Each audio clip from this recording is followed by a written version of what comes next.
Miguel, hindi pa handang pakasalan si Isabel dahil dito. Sa kabila ng matibay at masayang relasyon, naging bukas ang kapuso aktor na si Miguel Tan Felix.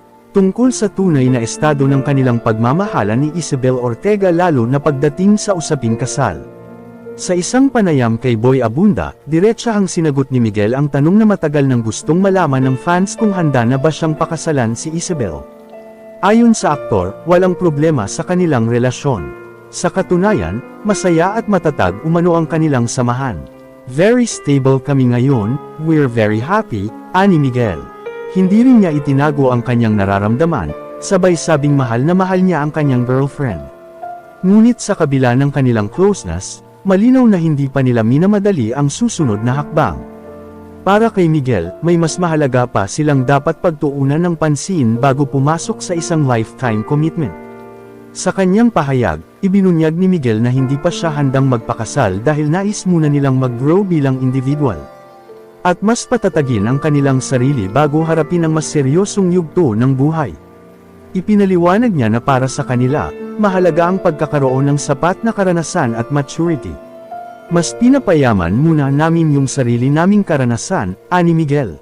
Dagdag pa niya, nais nilang mas makilala ang isa't isa at mas maging handa sa mga responsibilidad na kaakibat ng pag-aasawa.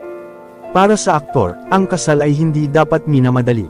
Naniniwala siya na kailangan buo ang isang tao emosyonal, mental at personal bago pumasok sa ganitong commitment. Ito rin ang dahilan kung bakit bukas man sila sa usapan tungkol sa hinaharap. Hindi pa ito ang kanilang pangunahing focus sa ngayon. Aminado rin si Miguel na napag-uusapan na nila ni Isabel ang kanilang future, ngunit may timeline siyang iniisip. Ayon sa kanya, mas nakikita niya ang sarili na handa na sa kasal sa kanyang early to mid-30s. Dahil marami pa siyang gustong ma-achieve sa kanyang career at personal life. Matatanda ang nagsimula ang kanilang love story sa set ng Voltage 5 Legacy noong 2023, kung saan unti-unting umusbong ang kanilang relasyon hanggang sa maging opisyal.